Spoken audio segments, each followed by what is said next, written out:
नमस्कार, आप देख रहे हो जनता टीवी और मैं हूं आपके साथ कीर्तिमान सिंह। स्वागत है आपका हमारे खास कार्यक्रम जनता सरकार में, जिसमें हम बात करेंगे सत्ता के सिंहासन से लेकर जनता के सरोकार तक। साथ ही हम आपको बताएंगे प्रदेश सरकार की हर उस योजना के बारे में जिनका सीधा संबंध हरियाणा के जनता से है, जो योजनाएं प्रदेश के विकास को नई गति प्रदान करेंगी और हरियाणा की जनता का चहुमुखी विकास भी करेंगी, ताकि प्रदेश की जनता तरक्की की राह पर आगे बढ़े और हरियाणा प्रदेश निरंतर उन्नति की नई ऊंचाइयों को छूते हुए प्रगतिशील रहे। तो अगले 30 मिनट तक बने रहिए हमारे साथ और देखते रहिए जनता सरकार।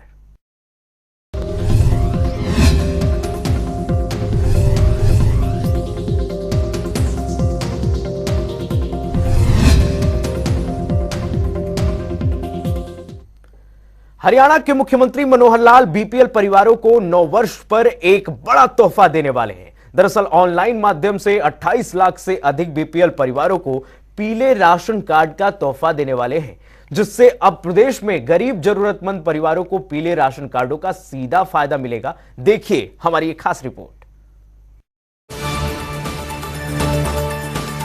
हरियाणा के मुख्यमंत्री मनोहर लाल अब प्रदेश के बीपीएल परिवारों को 9 वर्ष पर नए पीले राशन कार्ड का तोहफा देने वाले हैं। दरअसल ये पीले राशन कार्ड ऑनलाइन माध्यम से 28 लाख से अधिक बीपीएल परिवारों को दिए जाएंगे। इस तरह मुख्यमंत्री ने पिछली सरकारों द्वारा बीपीएल कार्ड के नाम पर हुई राजनीति को खत्म कर इस जटिल समस्या का समाधान करने की पहल की है। प्रदेश में पीले राशन कार्ड बनाने के नाम पर जड़ें जमा चुके भ्रष्टाचार को खत्म करने के लिए मुख्यमंत्री मनोहर लाल ने सूचना प्रौद्योगिकी को अपनाते हुए इस कार्य को व्यवस्थित करने की पहल की है और अब प्रदेश में गरीब परिवारों को पीले राशन कार्डों का सीधा लाभ मिल पाएगा। सबसे पहले मुख्यमंत्री ने पिछली सरकारों के बीपीएल सर्वे को रद्द कर नए सिरे से सर्वे के आदेश दिए। उसके बाद अलग से नागरिक सूचना संसाधन विभाग का गठन किया और बीपीएल परिवारों के आंकड़ों का मिलान खाद्य नागरिक आपूर्ति एवं उपभोक्ता मामले विभाग से करवाया। इतना ही नहीं, बीपीएल कार्ड के लिए न्यूनतम वार्षिक आय 1,20,000 रूपए की सीमा को बढ़ाकर 1,80,000 रूपए किया, जिसका परिणाम ये हुआ कि बीपीएल लाभार्थियों की संख्या 11,50,000 से बढ़ाकर 28,93,000 तक पहुंच गई। बीपीएल आंकड़ों को और अधिक सत्यापित करने के लिए परिवार पहचान पत्र के डाटा से भी मिलान किया गया। दरअसल परिवार पहचान पत्र हरियाणा की एक अनूठी योजना है। परिवार पहचान पत्र में परिवार की आय सहित हर सदस्य की सटीक जानकारी उपलब्ध है, जबकि आधार कार्ड में सिर्फ एक ही व्यक्ति की जानकारी होती है। हरियाणा की इस योजना को अब उत्तराखंड और जम्मू कश्मीर ने अपने अपने राज्यों में लागू करने का निर्णय लिया है। मुख्यमंत्री मनोहर लाल के लगातार सतत प्रयासों के चलते प्रधानमंत्री नरेंद्र मोदी की हर योजना को पिछले 8 वर्षों से हरियाणा ने देश के अन्य राज्यों की तुलना में सबसे पहले लागू करने की पहल की है। इन योजनाओं में स्वामित्व, पढ़ी लिखी पंचायतें, ऑनलाइन अध्यापक हस्तांतरण पॉलिसी, परिवार पहचान पत्र शामिल है, जिन्हें देश के स्तर पर पहचान मिली है। स्वामित्व योजना को तो स्वयं प्रधानमंत्री ने अन्य राज्यों से अपनाने की अपील तक की है। हरियाणा में अब नया राशन कार्ड बनवाने के लिए ऑनलाइन प्रणाली शुरू की गई। अब कोई भी व्यक्ति सरल पोर्टल पर ऑनलाइन आवेदन कर सकता है। सार्वजनिक वितरण प्रणाली के तहत पात्र परिवारों को अंत्योदय अन्न योजना परिवार और प्राथमिक परिवार 2 श्रेणियों में विभाजित किया गया है। अंत्योदय परिवारों को 35 किलोग्राम और बीपीएल ओपीएच परिवारों को 5 किलोग्राम अनाज 2 रुपए प्रति किलोग्राम की दर से वितरित किया जा रहा है। कोरोना काल के समय आरंभ की गई प्रधानमंत्री गरीब कल्याण अन्न योजना के अंतर्गत अप्रैल 2020 से मुफ्त में खाद्यान्न का वितरण किया जा रहा है। इस योजना को दिसंबर 2022 तक बढ़ा दिया गया है। सुशासन दिवस पर मुख्यमंत्री का एक और मनोहर तोहफा। 28 लाख से अधिक बीपीएल परिवारों को मिलेंगे ऑनलाइन पीले राशन कार्ड। अंत्योदय आहार योजना के तहत बीपीएल एएवाई परिवारों को बांटे गए सरसों का तेल।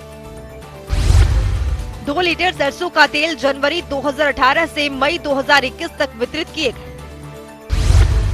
जून 2021 से प्रति परिवार 250 रुपए खातों में हस्तांतरित किए जा रहे हैं। फोर्टिफाइड आटे का वितरण 5 जिलों में किया जा रहा है, जिसमें यमुनानगर, अंबाला, कुरुक्षेत्र, करनाल और पंचकुला शामिल है। प्रधानमंत्री उज्ज्वला योजना के तहत गरीब परिवारों को दिए गए 1600 रुपए। महिलाओं को गैस कनेक्शन उपलब्ध करवाने के लिए दिए गए वित्तीय सहायता। साल 2016 में केंद्र सरकार द्वारा शुरू की गई थी प्रधानमंत्री उज्ज्वला योजना।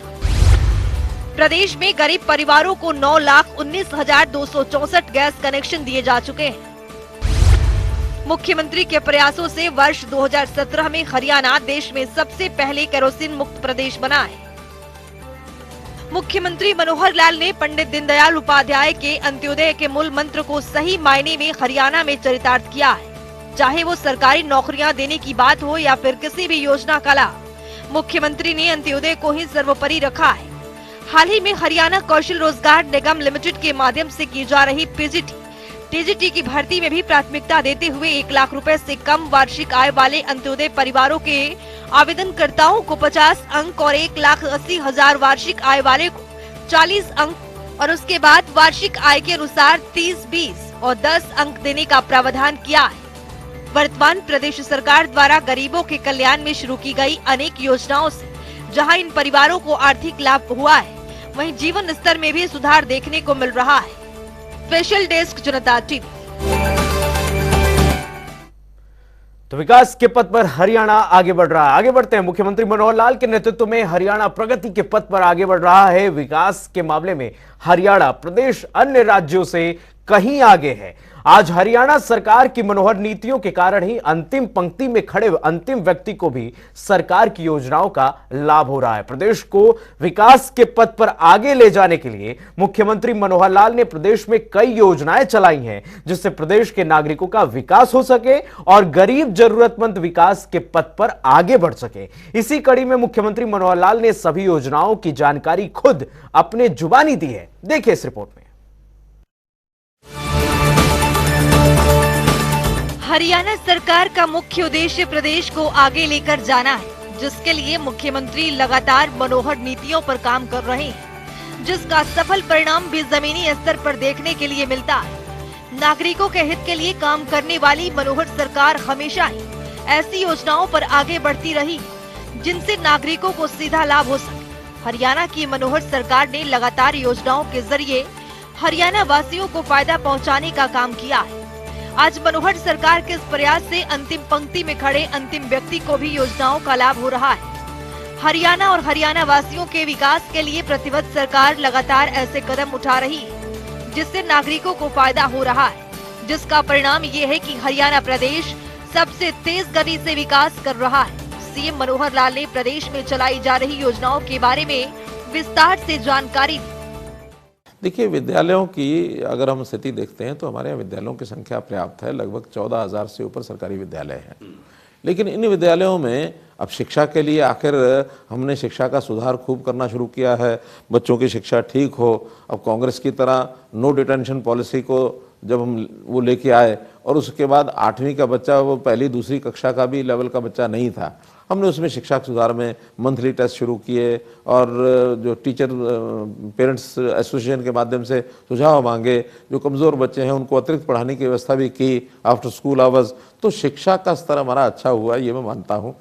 उसके बाद इंफ्रास्ट्रक्चर का विषय ध्यान में आया तो 2 प्रॉब्लम्स वहाँ थी। एक तो ड्यूअल डेस्क, क्योंकि इसकी योजना भी हमारी बहुत पहले से बनी थी लेकिन हम कर नहीं पाए थे। अब हमने इसको बारी बारी से करना शुरू कर दिया। ड्यूअल डेस्क सिस्टम हर एक स्कूल में होना चाहिए। बच्चों को नीचे बैठने के बजाय, टाट पर बैठने के बजाय उनको डेस्क मिलना चाहिए। आज की आवश्यकता है स्कूलों की, उसमें कोई दो राय नहीं है।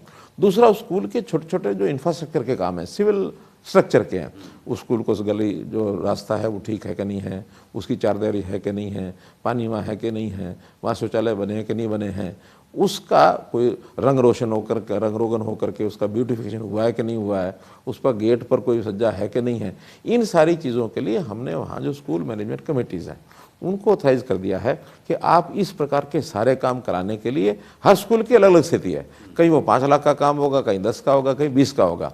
पहले क्या करते थे, पूरी स्टेट में एक बड़ा सा प्लान बना करके सारे स्कूलों का ये करेंगे, कभी वो टेंडर में गड़बड़ हो जाती थी, वो सब नीचे मिलीभगत भी होती थी और बिना मतलब के भी पैसा खर्च होता था।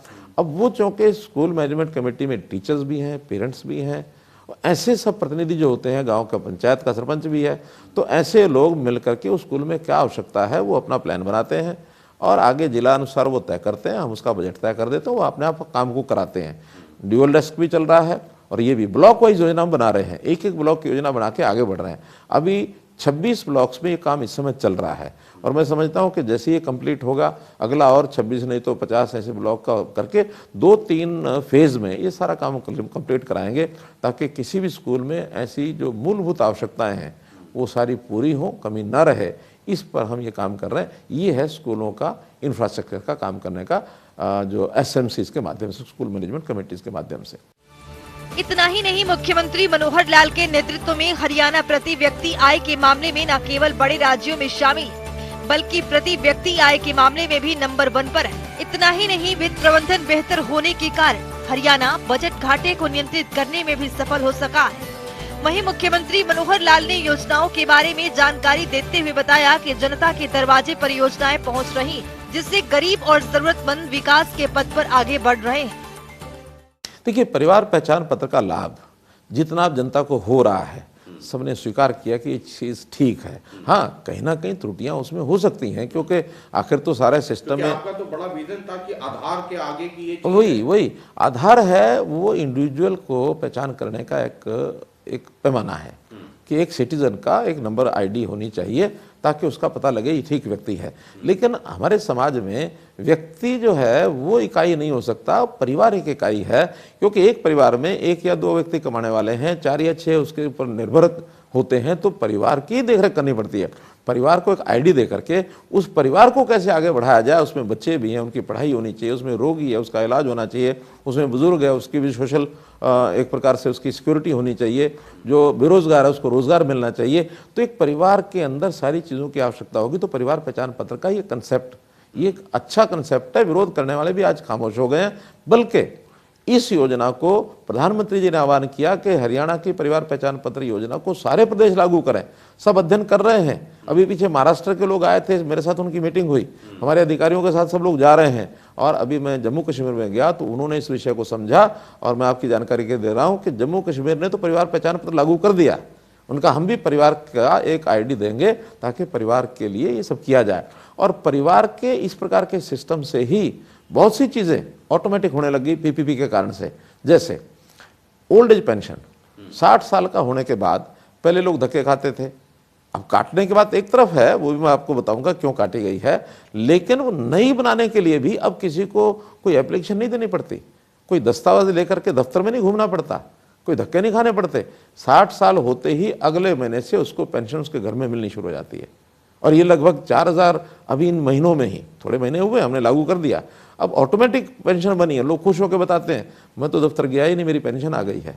केवल उसका साइन कराने के लिए कंसेंट लेटर के ऊपर साइन कराते हैं कि आपको पेंशन चाहिए कि लोगों की कट कैसे गई, वो बताता हूँ। उसके बाद दूसरा विषय पहले करता हूँ मैं, राशन कार्ड। जो ये शिकायत रहती थी हमारे पीले कार्ड नहीं बने, हमारा BPL का कार्ड नहीं बना, वो भी 1,80,000 से ऊपर ऑटोमेटिक कार्ड बनेंगे। 2 जिलों में पायलट हो चुका है, कुरुक्षेत्र में सिरसा में लगभग 80,000 नए कार्ड बने हैं। ये ऑटो होगा 1,80,000 की जिसकी लिमिट है उसी को कहीं जाने की जरूरत नहीं है। और अब तो फिजिकली कार्ड की भी जरूरत नहीं है, उसका तो केवल उसने परिवार पहचान पत्र बताना है, डिपो होल्डर ने देख लेना कि हाँ 1,80 से नीचे इसका नाम है, तो उसको वो राशन अपना दे देगा। कोई कठिनाई, उसको कहीं फिजिकल कार्ड नहीं ले जाना, कुछ नहीं करना।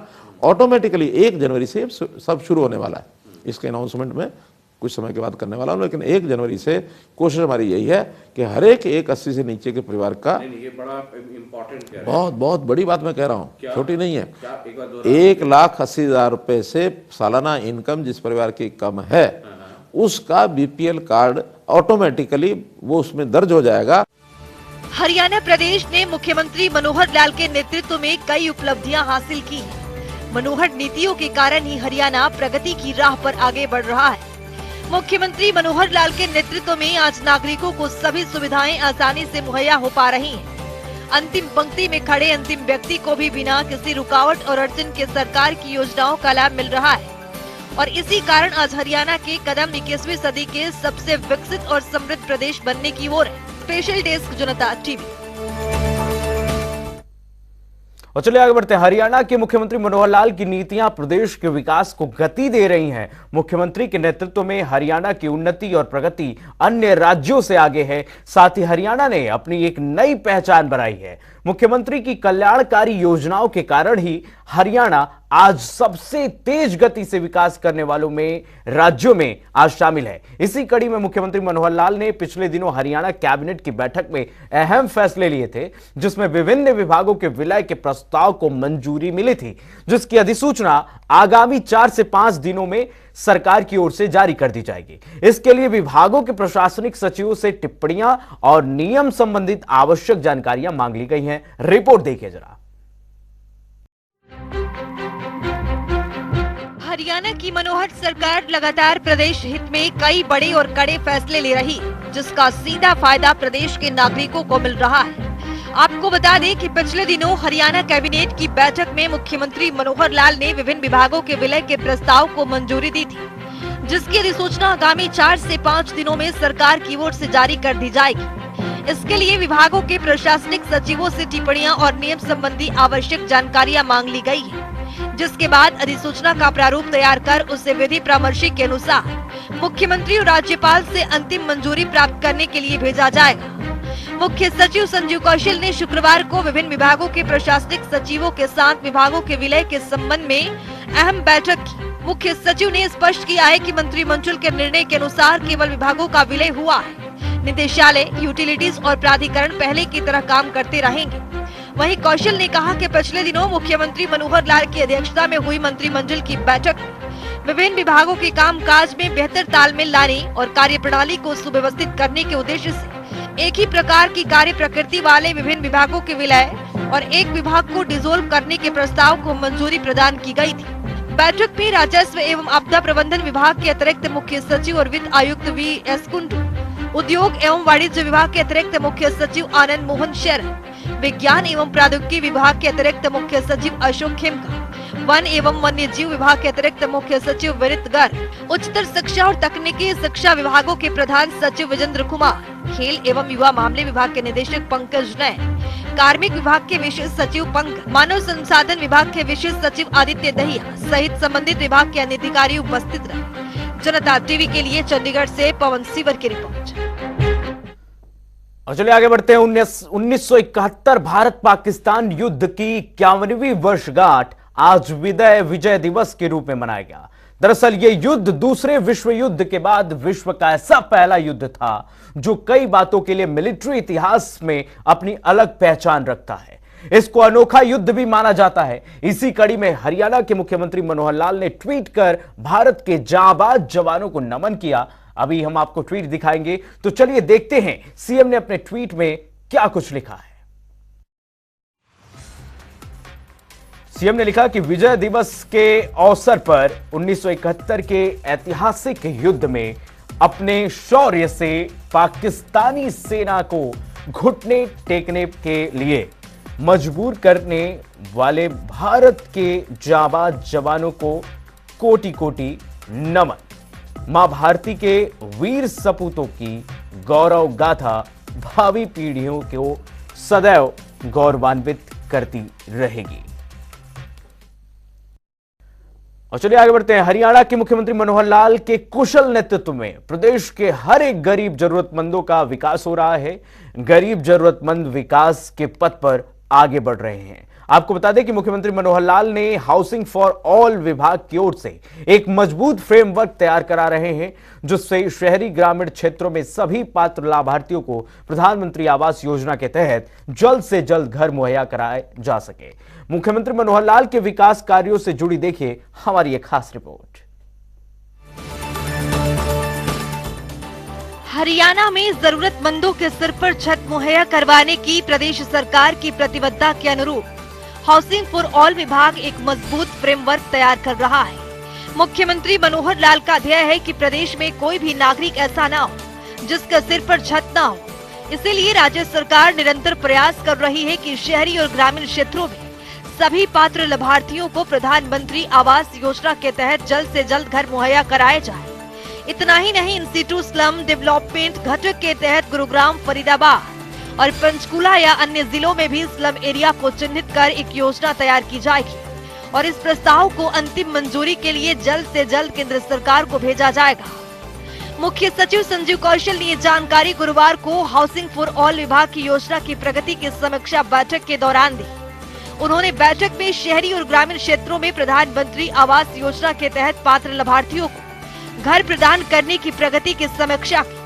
मुख्य सचिव ने अधिकारियों को निर्देश देते हुए कहा कि प्रधानमंत्री आवास योजना के तहत हितग्राही द्वारा स्वयं आवास निर्माण घटक के तहत पिछले वर्षों में हुए सर्वे में कुछ गलतियां पाई गई, जिससे हरियाणा सरकार ने वास्तविक पात्र लाभार्थियों की पहचान करने के लिए परिवार पहचान पत्र में दर्ज डाटा के आधार पर सर्वे करवाया है। इसीलिए इस सर्वे के अनुसार प्राप्त आंकड़ों के आधार पर बीएलसी घटक में नए लाभार्थी जोड़ने के लिए भारत सरकार को पत्र लिखा जाएगा। तो चलिए ग्राफिक्स के जरिए समझते हैं। हरियाणा की मनोहर सरकार जरूरतमंदों के सिर पर छत करा रही मुहैया। जरूरतमंदों के सिर पर छत मुहैया कराने के लिए तैयार किया जा रहा मजबूत फ्रेमवर्क। मुख्य सचिव ने ली हाउसिंग फॉर ऑल विभाग की अहम बैठक। बैठक में मुख्य सचिव संजीव कौशल ने अधिकारियों को दिए दिशा निर्देश। बीएलसी घटक में नए लाभार्थी जोड़ने के लिए केंद्र सरकार को लिखा जाएगा पत्र। शहरी निकायों में मकानों की प्रगति की समीक्षा के लिए हर माह की जाएगी बैठक। PMAY अर्बन के तहत मकानों के निर्माण के लिए दी गई सहायता राशि। लाभार्थियों को दी गई 462 करोड़ रुपए की वित्तीय सहायता राशि। वर्ष 2017 में घरों की मांग के आकलन के लिए सर्वे करवाया गया था, जिसमें 2,48,657 आवेदनों को पात्र पाया गया था। PMAY अर्बन के तहत 1,18,016 घरों के निर्माण का लक्ष्य निर्धारित किया गया। बीएलसी घटक के तहत 12,238 घर बनाए जा चुके हैं और 15,930 घर निर्माणाधीन हैं। लाभार्थियों को घरों के निर्माण के लिए 462.24 करोड़ रुपए की वित्तीय सहायता दी गई। क्रेडिट लिंक सब्सिडी योजना के तहत होम लोन मंजूर किए गए। 39,267 लाभार्थियों को 7,702 करोड़ रुपए से ज्यादा के लोन मंजूर किए गए। 854.32 करोड़ रुपए की ब्याज सब्सिडी भी प्रदान की गई। प्रधानमंत्री आवास योजना के तहत 21,699 घरों के लक्ष्य के बाद 20,922 घर बने। प्रधानमंत्री आवास योजना के तहत 338 करोड़ रुपए वित्तीय सहायता दी गई। बैठक में हाउसिंग फॉर ऑल विभाग के अतिरिक्त मुख्य सचिव अनिल मलिक, शहरी स्थानीय निकाय विभाग के अतिरिक्त मुख्य सचिव Arun Kumar Gupta, housing for all विभाग के महानिदेशक अजीत बालाजी जोशी और हाउसिंग फॉर ऑल विभाग के अतिरिक्त निदेशक विराट सहित अन्य अधिकारी उपस्थित रहे। जनता टीवी के लिए चंडीगढ़ से पवन सिवर की रिपोर्ट। और चलिए अब वक्त हो गया है आज की मुलाकात का। आज की मुलाकात में हम हर दिन नए शख्सियत से आपको रूबरू कराते हैं और उनके कार्य प्रणाली पर बारीकी से नजर डालते हैं। तो जानते हैं वो तमाम योजनाएं जो बनी हरियाणा की जनता के लिए। तो ऐसी ही शख्सियत से जनता टीवी ने खास बातचीत की है। इनका नाम है अशोक शर्मा, जो कि यमुनानगर से खाद्य आपूर्ति अधिकारी के पद पर काबिज हैं। सुनिए उनको।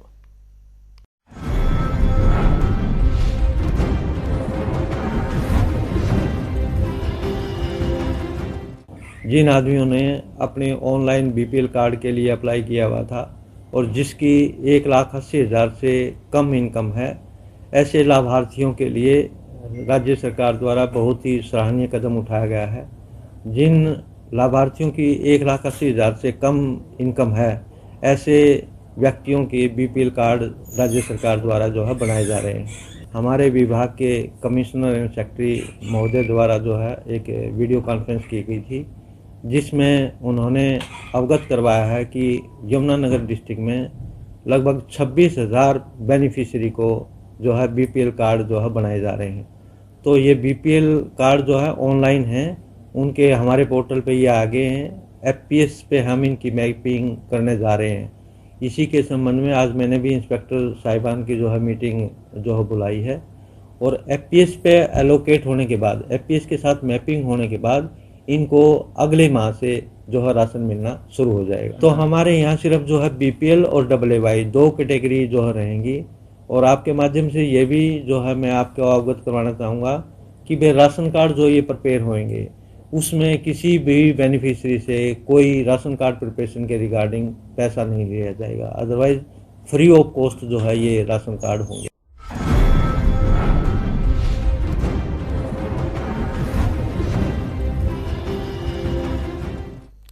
तो चलिए फिलहाल के लिए बस इतना ही। खबरें लगातार जारी है, आप कहीं मत जाइए, देखते रहिए जनता टीवी।